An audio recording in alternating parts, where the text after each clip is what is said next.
औज़ुबिल्लाहिमिनश्शैतानिर्रजीम बिस्मिल्लाहिर्रहमानिर्रहीम। अल्लाह जल्ल शानहू दे नाम दे नाल अल्हम्दुलिल्लाहि रब्बिल आलमीन वल आक़िबतु लिल मुत्तकीन अस्सलातु वस्सलामु अला रसूलिल करीम।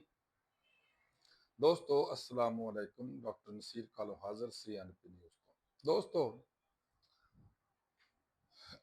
ਕਹਿੰਦੇ ਸਨ ਸੁਣਦੇ ਹਾਂ ਕਿ ਜਿਹੜੀ ਸਿਆਸਤ ਆ ਉਹ ਇਬਾਦਤ ਆ। ਸ਼ਾਇਦ ਤੁਸੀਂ ਵੀ ਸੁਣੀ ਹੋਏਗੀ ਕਿ ਸਿਆਸਤਦਾਨ ਇਹ ਕਹਿੰਦੇ ਨੇ ਕਿ ਅਸੀਂ ਸਿਆਸਤ ਨੂੰ ਬਤੌਰੇ ਇਬਾਦਤ ਇਸਤੇਮਾਲ ਕਰਨਾ। लेकिन अगर इस स्टेज के उपर और जो कुछ मेरे प्यारे मुल्क के अंदर हो रहा और जिस तरह की सियासत हो रही है, इनू खबासत तो कहा जा सकता, मुनाफकत तो कहा जा सकता, लेकिन इबादत नहीं कहा जा सकता। तुम देखो इन लोगों के जहनीयत का अंदाजा लगाओ कि जो कहते हैं जिस कुरान च अल्लाह तआला फरमाया, हालांकि वह भी मुनाफकों के मुतलक ही फरमाया और ये भी सारी मुनाफकत करते हैं। अल्लाह ताला फरमाते हैं जो ये कहते हैं वो करते नहीं है और जो कहते हैं वो बताते नहीं है। जो वो करते हैं वो बताते नहीं है, जो बताते हैं वो करते नहीं है। मैं देख रहा था मौलाना फजल रहमान साहब कल कि कसूर तशरीफ लियाए ने, उत्थे आके उन्हें जनाब बड़ा दबदबा ते बड़ा गुलगुला मचाया कि जनाब फौज है कर गई, फौज है कर गई, फौज है कर गई, फौज है कर गई। मैं हैरान तो नहीं होया उस बंदे की गल ते, क्योंकि मौलाना साहब ने सवाए अपने बतर तो, सवाए अपने फायदे तो, सवाए अपने मफाद तो और सवाए अपने जियां तो और सवाए अपनी पार्टी पार्टी की क्या ये कंपनियां ने, हकीकत है जो सियासी पार्टियां नहीं है, सियासी कंपनियां ने। वो तो सवा उन्होंने कभी किसी दे वास्ते सोचा ही ना, मुल्क वास्ते ना, कौम वास्ते ना, लोगों वास्ते ना, सूबे वास्ते ना, जिले वास्ते। उन्होंने सोच सिर्फ और सिर्फ किया कि मैनू की मिलेगा। और तुम ये मेजोरिटी सियासतदानों की देखोगे कि इन्हों का सिर्फ एक मोटिव होंगे कि अगर ठेका वा तो मैनू की मिलेगा, अगर मैं इलैक्ट हो गया तो मैनू की मिलेगा, अगर मैनू वजारत मिली है तो मैनू की मिलेगा, अगर मैनू कोई होर ओहदा मिले तो फिर मैनू की मिलेगा, अगर मैं MNA हो गया तो फिर मैनू की मिलेगा, वगैरह वगैरह। मौलाना साहब फरमाते ने कि ये कहते ने ये तो मुराद उन्होंने फौजियां लिया साड़ी जी है अपने स्टैबलिशमेंट कि ये कहते ने कि तुसी लश्कर बना के दहशतगर्दों के खिलाफ लड़ो। तो मेरा सवाल मौलाना साहब अगे आ कि मौलाना साहब पहले तो तुसी करदे सो तो हुण तुहानूं की तकलीफ होई, हुण क्यों नहीं करदे? दूसरे नंबर ते कहंदे आ कि जनाब तुसी वर्दियां लाओ तो साडे मुकाबले ते आण के इलैक्शन लड़ो। जनाब मौलाना साहब गुजारिश ये आ कि तुहाडे सियासत भी ਉਹ ਉਨੀ ਹੁੰਦੀ ਆ ਜਿੰਨਾ ਚਿਰ ਤੱਕ ਤੁਹਾਡੇ ਨਾਲ ਸਾਡੇ एस्टैबलिशमेंट मौजूद आ। अगर ਤੁਹਾਡੇ ਨਾਲ एस्टैबलिशमेंट मौजूद नहीं, मौलाना साहब वास्ते नहीं सारे वास्ते ही आ, ਉਹਨਾਂ ਚਿਰ ਤੱਕ ਤੁਹਾਡੀ ਸਿਆਸਤ ਆ ਜਿੰਨਾ ਚਿਰ ਤੱਕ ਤੁਹਾਡੇ ਨਾਲ एस्टैबलिशमेंट ਆ।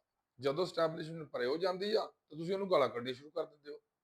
ਉਹ ਯਾਰ ਖੁਦਾ ਦਿਓ ਬੰਦੇ ਹੋ, ਕਿਸੇ ਇੱਕ ਨੁਕਤੇ ਤੇ ਮੁਤਫਿਕ ਹੋ ਜਾਓ ਕਿ ਅੱਜ ਤੁਸੀਂ ਜਿਸ ਅਦਾਰੇ ਨੂੰ ਜਾਂ ਜਿਸ ਬੰਦੇ ਨੂੰ ਜਾਂ ਜਿਸ ਇੱਕ ਮਖਸੂਸ ਤਬਕੇ ਨੂੰ ਗਾਲਾਂ ਕੱਢਣ ਡਏ ਹੋ, ਕੱਲ ਤੁਸੀਂ ਉਹਦੀ ਉਂਗਲੀ ਫੜ ਕੇ ਚੱਲਣ ਡਏ ਸੋ ਔਰ ਕੱਲ ਨੂੰ ਫਿਰ ਤੁਸੀਂ ਉਂਗਲੀ ਫੜ ਕੇ ਚੱਲਣਾ ਜਦੋਂ ਤੁਹਾਡੇ ਮਫਾਦਾਤ ਦੇ ਮੁਤਾਬਕ ਕੰਮ ਸ਼ੁਰੂ ਹੋ ਜਾਣਾ। ਔਰ ਮੌਲਾਨਾ ਸਾਹਿਬ ਨੂੰ ਤਕਲੀਫ ਤੇ ਵਾਕਈ ਹੈ ਕਿ ਜੋ ਕੁਛ ਜਿੰਨਾ ਹਿੱਸਾ ਦੂਸਰਿਆਂ ਨੂੰ ਮਿਲ ਗਿਆ ਵਾ ਉਹ ਖਾਣ ਪੀਣ ਚੱਕਰਾਂ 'ਚ ਮੌਲਾਨਾ ਸਾਹਿਬ ਨੂੰ ਉਹਨਾਂ ਨਹੀਂ ਮਿਲਿਆ। ਇਸ ਗੱਲੋਂ ਵੈਸੇ ਮੈਨੂੰ ਨਾ ਥੋੜਾ ਜਿਹਾ ਹੈ ਕਿ ਜ਼ਿਆਦਤੀ ਹੋਈ ਹੈ ਮੌਲਾਨਾ ਸਾਹਿਬ ਨਾਲ ਔਰ ਇਹ ਨਹੀਂ ਸੀ ਹੋਣੀ ਚਾਹੀਦੀ। ਨਵਾਜ਼ ਸਾਹਿਬ ਠੀਕ ਹੈ ਨਾ, ਮੌਲਾਨਾ ਸਾਹਿਬ ਨਾਲ ਇਹ ਜ਼ਿਆਦਤੀ ਨਹੀਂ ਸੀ ਹੋਣੀ ਚਾਹੀਦੀ। ਜੇ ਬਾਕੀਆਂ ਨੂੰ ਮਨ ਦੇਤਾ ਤੇ ਚਲੋ ਉਹਨੂੰ ਵਿਚਾਰ ਨੂੰ ਕੋਈ 20 ਸਿਰ 15 ਸਿਰ 19 ਸਿਰ ਦੇ ਛੱਡਦੇ, ਤੇ ਕਿਉਂ ਤੁਸੀਂ ਉਹਨੂੰ ਉਹ 2 ਸਿਰ 3 ਕਿਲੋ ਤੇ ਟਰਖਾ ਛੱਡਿਆ? ਇਹ ਜ਼ਿਆਦਤੀ ਹੋਈ ਉਹਦੇ ਨਾਲ। ਅੱਛਾ, ਉਸ ਤੋਂ ਬਾਅਦ ਫਰਮਾਉਂਦੇ ਨੇ ਕਿ ਜਨਾਬ ਅਜੀ ਅਗਰ ਤੁਹਾਨੂੰ ਬੜਾ ਸ਼ੌਕ ਆ ਸਿਆਸਤ ਕਰਨ ਦਾ ਤਾਂ ਤੁਸੀਂ ਵਰਦੀ ਉਤਾਰ ਕੇ ਤੇ ਸਾਡੇ ਸਿਆਸਤ ਨਾਲ ਆ ਕੇ ਮੁਕਾਬਲਾ ਕਰੋ। ਮੌਲਾਨਾ ਸਾਹਿਬ ਗੱਲ ਤੇ ਤੁਸੀਂ ਸਹੀ ਕੀਤੀ ਆ, ਪਰ ਹੁਣ ਤੱਕ ਤੁਸੀਂ ਇਹ ਦੱਸੋ ਕਿ ਜਿੰਨੇ ਵੀ ਫੌਜੀ ਡਿਕਟੇਟਰ ਆਏ ਸੀ ਤੁਸੀਂ ਸਾਰਿਆਂ ਦੀ ਹਕੂਮਤ ਸ਼ਾਮਲ ਸੀ, ਹੁਣ ਬੁਰੇ ਕਿਉਂ ਲੱਗਣ ਡਿਆ ਫਿਰ ਤੁਹਾਨੂੰ?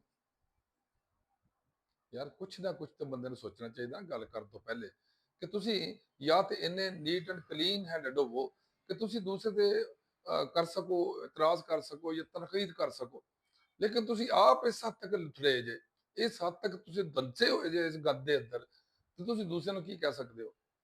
ਇਸ ਦੇ ਜਵਾਬ ਦੇ ਵਿੱਚ ਜਨਾਬ ਆਪਣੇ ਮੌਲਾਨਾ ਸਾਹਿਬ ਦੇ ਇਸ ਤਕਰੀਰ ਦੇ ਜਵਾਬ ਵਿੱਚ ਸਾਡੇ ਜਨਾਬ ਆਸਫ ਖਾਜਾ ਸਾਹਿਬ ਨੇ, ਵਜ਼ੀਰੇ ਸਾਡੇ ਹੈ ਨੇ ਮਾਸ਼ਾਅੱਲਾ, ਉਂਝ ਤੇ ਅਸੀਂ ਉਹਨੂੰ ਵਜ਼ੀਰੇ ਦਿਫਾ ਹੀ ਕਹਿੰਦੇ ਆ, ਲੇਕਿਨ ਉਹ ਵਿਚਾਰੇ ਦਫਾ ਦਫੂ ਉਹਨਾਂ ਕੀ ਕਰਨਾ, ਉਹ ਤੇ ਆਪਣੇ ਦਫਾ ਜੋਗੇ ਨਹੀਂ ਸੀ, 3-4 ਵਾਰੀ ਹਾਰ ਕੇ ਤੇ ਆਏ ਨੇ। ਖੈਰ, ਉਹਨਾਂ ਨੇ ਜਵਾਬ ਦਿੱਤਾ ਕਿ ਮੌਲਾਨਾ ਸਾਹਿਬ ਤੁਸੀਂ ਉਸ ਅਦਾਰੇ ਤੋਂ ਤਨਕੀਦ ਕਰ ਰਹੇ ਹੋ ਜਿਹਨੇ ਇਹ ਕੀਤਾ, ਇਹ ਕੀਤਾ, ਇਹ ਕੀਤਾ, ਇਹ ਕੀਤਾ, ਯਾਨੀ ਸਭ ਖੂਬੀਆਂ ਅਦਾਰੇ ਦੀਆਂ ਗਿਣ ਕੇ ਬਿਠਾ ਦੱਸ ਦਿੱਤਾ ਉਹਨੇ। ਲੇਕਿਨ ਇਹੀ ਖਾਜਾ ਸਾਹਿਬ ਅੱਜ ਤੋਂ ਚੰਦ ਸਾਲ ਪਹਿਲੇ ਅਸੈਂਬਲੀ ਸਾਹਿਬ ਦੇ ਅੰਦਰ ਤਕਰੀਰ ਸਾਫ਼ ਫਰਮਾ ਰਹੇ ਸਨ ਕਿ ਜਨਾਬ ਸਾਡੇ ਹੱਡੀਆਂ ਦਾ ਗੁਰਦਾ ਵੀ ਇਹ ਖਾ ਗਏ ਨੇ।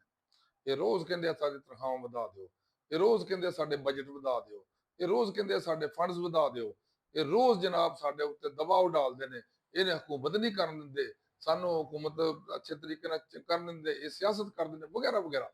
ਮਤਲਬ ਜੋ ਇਲਜ਼ਾਮਾਤ ਲਗਾ ਸਕਦੇ ਸੀ ਨਾ, ਉਹ ਉਹਨਾਂ ਨੇ ਇਲਜ਼ਾਮਾਤ ਲਗਾਏ। ਯਾਨੀ اخلاقی ਗਿਲਾਵਟ ਦਾ ਇਹ ਹਾਲ ਹੈ ਇਹਨਾਂ ਦਾ ਕਿ ਇਹ ਜੋ ਕਹਿੰਦੇ ਨੇ ਉਹ ਕਰਦੇ ਨੇ, ਔਰ ਜੋ ਕਰਦੇ ਨੇ ਉਹ ਇਹ ਦੱਸਦੇ ਨਹੀਂ। ਤੇ ਮੈਂ ਇਹਨਾਂ ਅੱਗੇ ਗੁਜ਼ਾਰਿਸ਼ ਕਰਾਂਗਾ, ਇਹਨਾਂ ਸਿਆਸਤਦਾਨਾਂ ਅੱਗੇ, ਇਸੇ ਤਰ੍ਹਾਂ ਹੀ ਦੂਸਰਾ ਪੀਪਲ ਪਾਰਟੀ ਵਾਲੇ ਵੀ ਇਹ ਬਿਲਕੁਲ ਤੁਸੀਂ ਇਹ ਸਾਰਿਆਂ ਨੂੰ ਜਾਂਚ ਲੋਗੇ ਨਾ, ਸਾਰਿਆਂ 'ਚ ਇਹ ਕੀੜਾ ਮੌਜੂਦ ਆ ਮੁਨਾਫਕਤ ਦਾ, ਕਿ ਇਹਨਾਂ ਕਦੀ ਸੱਚੀ ਗੱਲ ਨਹੀਂ ਕਰਨੀ। ਇਹਨਾਂ ਹਰ ਗੱਲ ਘੋਲ ਮੋਲ ਕਰਕੇ ਉਹਨੂੰ ਘੁਮਾ ਫਿਰਾ ਕੇ ਲਿਆ ਕੇ ਲੋਕਾਂ ਨੂੰ ਬੇਵਕੂਫ ਔਰ ਸਮਝਦੇ ਨੇ ਡੰਗਰ ਨੇ ਸਾਰੀ ਦੁਨੀਆ। ਖੈਰ, ਪਾਕਿਸਤਾਨੀ ਬਣ ਵੀ ਜਾਂਦੇ ਨੇ ਵਿਚਾਰੇ, ਪਤਾ ਨਹੀਂ ਉਹਨਾਂ ਦਾ ਕਸੂਰ ਆ ਜਾਂ ਉਹ ਸ਼ਰਮੋ ਸ਼ਰਮੀ ਬਣ ਜਾਂਦੇ ਨੇ ਡੰਗਰ, ਜਾਂ ਸ਼ਰਮੋ ਸ਼ਰਮੀ ਉਹ ਵਿਚਾਰੇ ਬੇਅਕਲ ਬਣ ਜਾਂਦੇ ਨੇ ਕਿ ਇਹ ਆਖਰ ਕਿਸੇ ਨਾ ਕਿਸੇ ਤਰੀਕੇ ਨਾਲ ਦਾ ਲੱਗ ਜਾਂਦਾ। ਬਹਰਹਾਲ, ਮੇਰਾ ਪਾਕਿਸਤਾਨੀ ਆਵਾਮ ਅੱਗੇ ਗੁਜ਼ਾਰਿਸ਼ ਆ ਕਿ ਤੁਸੀਂ ਵੀ ਜ਼ਰਾ ਥੋੜਾ ਜਿਹਾ ਸੋਚ ਸਮਝ ਕੇ ਇਹਨਾਂ ਦੇ ਮੁਤਲਕ ਰਾਏ ਕਾਇਮ ਕਰਿਆ ਕਰੋ। ਔਰ ਮੇਰੀ ਇਹਨਾਂ ਸਿਆਸਤਦਾਨਾਂ ਅੱਗੇ ਵੀ ਗੁਜ਼ਾਰਿਸ਼ ਆ ਕਿ ਜਨਾਬ ਤੁਸੀਂ ਥੋੜਾ ਜਿਹਾ ਕਦੀ ਕਿਤੇ ਸੱਚ ਬੋਲਿਆ ਕਰੋ। ਉਂਝ ਤਾਂ ਤੁਸੀਂ ਮਾਸ਼ਾਅੱਲਾ PhDਆਂ ਕੀਤੀਆਂ ਨੇ ਝੂਠ ਦੇ ਵਿੱਚ, ਕਦੀ ਸੱਚੀ ਗੱਲ ਵੀ ਭੁੱਲ ਕੇ ਕਰ ਲਿਆ ਕਰੋ।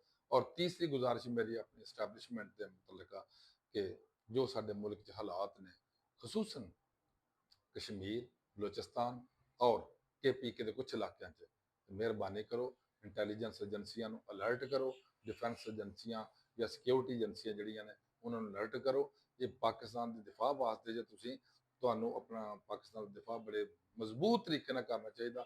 ਇਹ ਸਿਰਫ ਕਿਆ ਜਾਨ ਨਹੀਂ ਛੁੱਟ ਜਾਂਦੀ ਕਿ ਇੰਡੀਆ ਇਹਦੇ ਪਿੱਛੇ ਆਈ ਜਾਂ ਅਫਗਾਨਿਸਤਾਨ। ਅੱਲਾਹ ਹਾਫਿਜ਼। ਅਸਲਾਮ।